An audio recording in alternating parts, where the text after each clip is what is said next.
Media बंधुओं, आज मैंने बीएसपी के यूपी के सभी 18 मंडलों के मुख्य इंचार्जों तथा 75 जिलों के सभी जिलाध्यक्षों की ये इकट्ठा अति महत्वपूर्ण बैठक बुलाई है और आज की इस बैठक में प्रत्येक जिलावार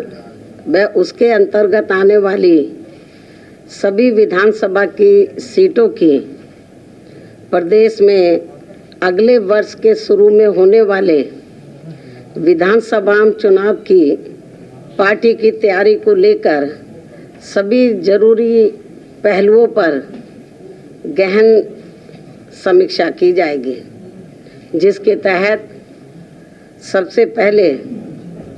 दिनांक 21 अक्टूबर से प्रदेश की प्रत्येक विधानसभा की सीट में पार्टी के सभी पोलिंग बूथों के पदाधिकारियों की चुनाव की तैयारी को लेकर चल रहे कैडर व सम्मेलनों आदि की प्रगति रिपोर्ट ली जाएगी। रिपोर्ट में जिले की किसी भी विधानसभा की सीट में कमी मिलने पर फिर उसे दूर करने के लिए अब इन्हें केवल 1 सप्ताह का ही समय दिया जाएगा। इस प्रकार से प्रदेश की सभी 403 विधानसभा की सीटों पर पार्टी की चुनावों की तैयारी को लेकर आज विस्तार से रिपोर्ट ली जाएगी। इसके साथ साथ चुनाव के दौरान पार्टी के सभी छोटे बड़े पदाधिकारियों व कार्यकर्ताओं को तथा पार्टी के उम्मीदवारों को भी किन किन खास बातों का ध्यान रखना है, तो उसके बारे में भी आज इनको जरूरी जानकारी दी जाएगी। इसके अलावा पार्टी की कामयाबी के लिए अन्य और भी जरूरी दिशा निर्देश दिए जाएंगे। इस संदर्भ में खासकर विरोधी पार्टियां किस्म किस्म के साम दाम दंड भेद आदि हथकंडे इस्तेमाल करके जो ये अपने अपने पक्ष में हवा बनाने में लगे हैं, तो उससे भी इनको सचेत किया जाएगा और उनके जवाब व तोड़ में पार्टी के लोगों को अभी से ही चुनाव होने तक क्या क्या जरूरी कदम उठाते रहना है, तो उसके बारे में भी आज इनको काफ़ी कुछ विस्तार से जानकारी दी जाएगी। इसके साथ ही बीजेपी, सपा व अन्य विरोधी पार्टियां भी अपनी अपनी कमियों पर पर्दा डालने के लिए जो ये इस चुनाव को हिंदू मुस्लिम रंग देने में पूरे जी जान से लगी हैं, तो उससे भी पार्टी के लोगों को शहर शहर व गांव गांव में जाकर अभी से ही सावधान करने का भी कार्य शुरू कर देना है। इसके बारे में भी आज की बैठक में इनको बताया जाएगा, जिसे फिर ये लोग अपने अपने क्षेत्र में जाकर बताएंगे। इसके अलावा यहाँ मैं ये भी कहना चाहूँगी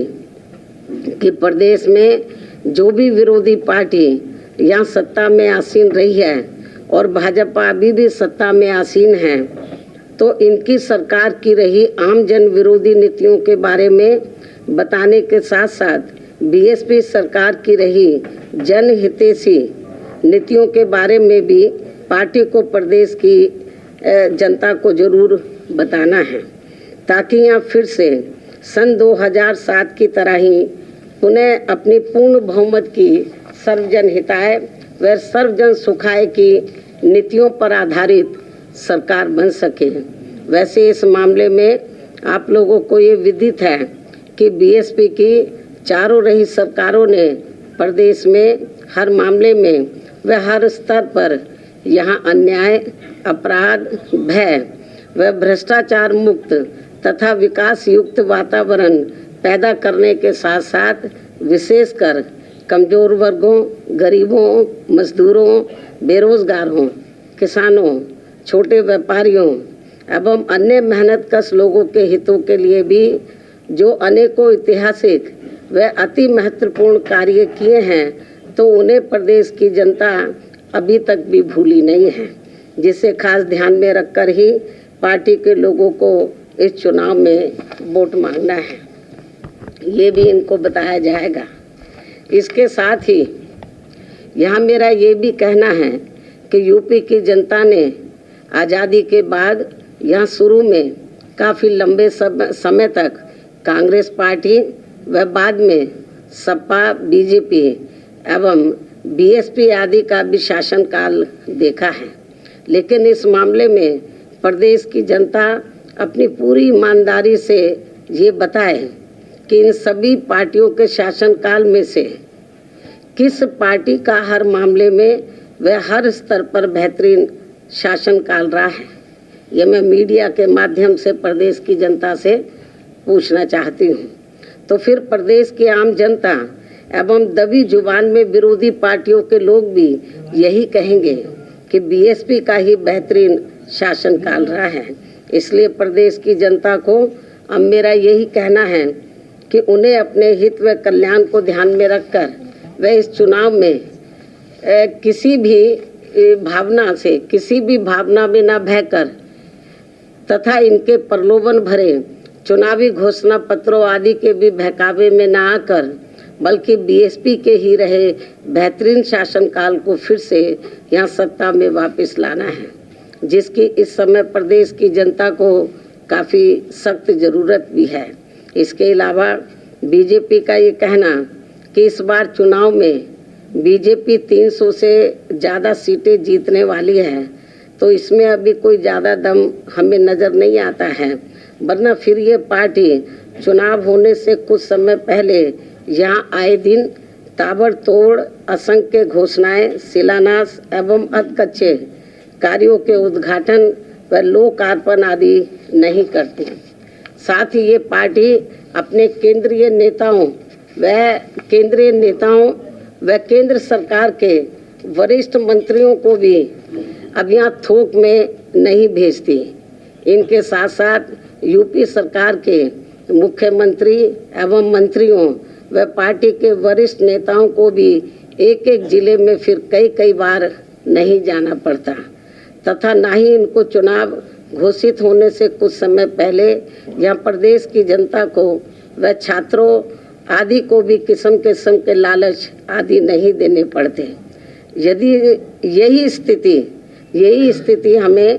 काफ़ी कुछ सपा व अन्य विरोधी पार्टियों की भी देखने के लिए मिल रही है, लेकिन ये सब प्रदेश की जनता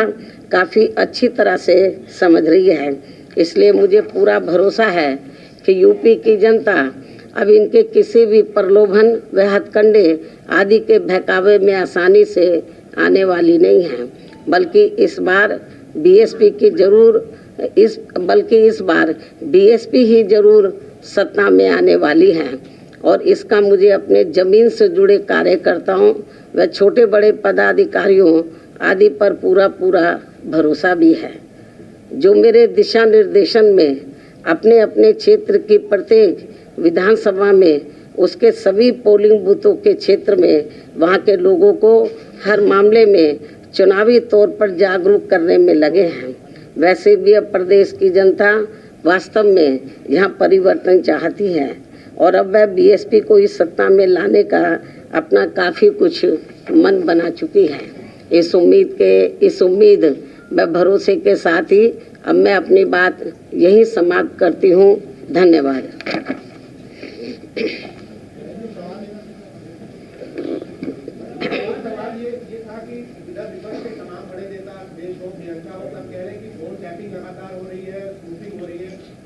आपको लगता है कि ये सरकार जो भाजपा सरकार अभी है विपक्ष के बड़े नेताओं का आर्थिक सत्ता चल रही हो, उनकी फोन टैपिंग करा रही है या उनके सोशल मीडिया अकाउंट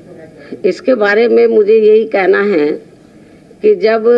सेंटर में कांग्रेस पावर में होती है तो कांग्रेस यही काम करती है। अब बीजेपी सेंटर में पावर में, अब बीजेपी भी यही काम कर रही है। तो जब कांग्रेस पावर में होती है तो फिर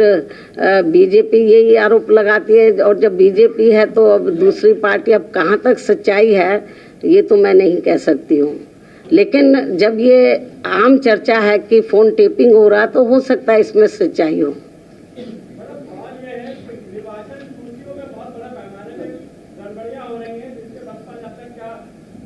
किया है। और दूसरा सवाल ये है कि निर्वाचन कार्ड को आधार में जोड़ा है, कानून पर भाजपा ने समर्थन नहीं।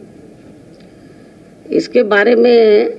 मैं आपको ये बताना चाहती हूँ कि अभी जो आप वो त्रुटि की बात कर रहे हैं, तो हमारी पार्टी के लोग अपने अपने ज़िले में जब इनको उधर के जिला निर्वाचन अधिकारी बुलाते हैं तो अपनी त्रुटियां वहाँ पर ये रखते हैं। और इसके अलावा जो आपने दूसरा सवाल पूछा है कि वोट को जो है आधार कार्ड से जोड़ने वाली बात है, तो मैं इसके बारे में हमारी पार्टी का मत ये है कि ये बहुत महत्वपूर्ण मामला है और इसको जल्दबाजी में पार्लियामेंट से ये पास कराना मैं समझती हूँ ये ठीक नहीं है। इसके ऊपर पार्लियामेंट में पास कराने से पहले या इसको बिल को पास कराने से पहले सेंट्रल गवर्नमेंट की जिम्मेवारी बनती थी कि लोकसभा और राज्यसभा में इस पर खुली पहले बहस होनी चाहिए थी, और ये बहस नहीं हुई, जल्दबाजी में इसको हाउस में लाया गया है। तो हमारी पार्टी इससे सहमत नहीं है क्योंकि ये मामला अति गंभीर है। बहन जी, अयोध्या में अफसर और नेताओं की जमीन खरीदने के मामले में योगी सरकार ने संज्ञान लिया है। खबरें हैं कि बहुत सारे नेताओं और अफसरों ने वहां पर जमीन खरीदी है राम मंदिर निर्माण से पहले, और इसकी जांच कराने के लिए योगी सरकार ने कहा है। तो क्या राम मंदिर निर्माण से पहले वहां पर जो जमीनों को लेकर के एक बड़ा विवाद था, बड़ा प्रश्न था, वो घटना कैसे देखती हैं आप? क्या सच्चाई दिखती है आपको? ये मैंने मीडिया के माध्यम से मुझे भी जानकारी मिली है। ये मामला अति गंभीर है और इस मामले की उच्च स्तरीय जांच होनी चाहिए, और हमारी पार्टी तो ये चाहेगी कि माननीय सुप्रीम कोर्ट इसमें दखल दे तो ज़्यादा बेहतर होगा। और यदि ऐसा कुछ हुआ है तो मेरे ख्याल स्टेट गवर्नमेंट को इसको गंभीरता से लेना चाहिए और सेंटर को भी इस मामले में दखल देकर स्टेट गवर्नमेंट को उनको निर्देशित करना चाहिए कि यदि कुछ ऐसा हुआ है तो जो भी कुछ ज़मीन वगैरह उन्होंने खरीद फरोख्त किया है तो वो रद्द होनी चाहिए।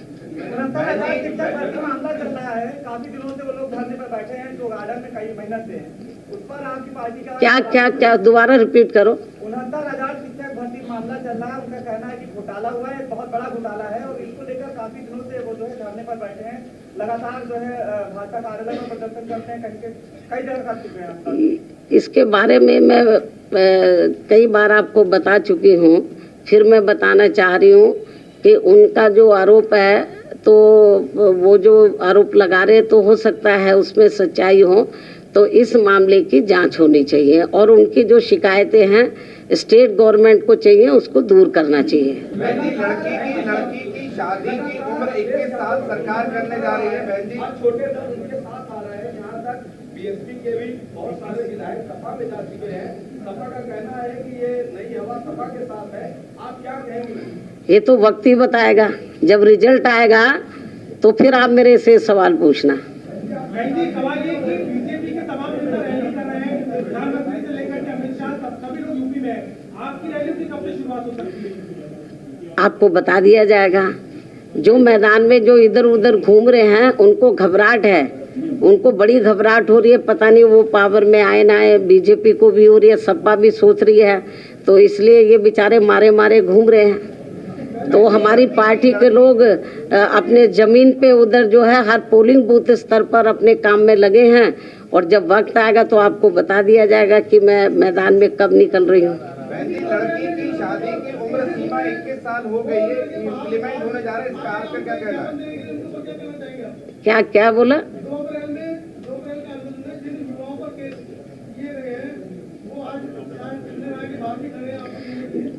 देखो,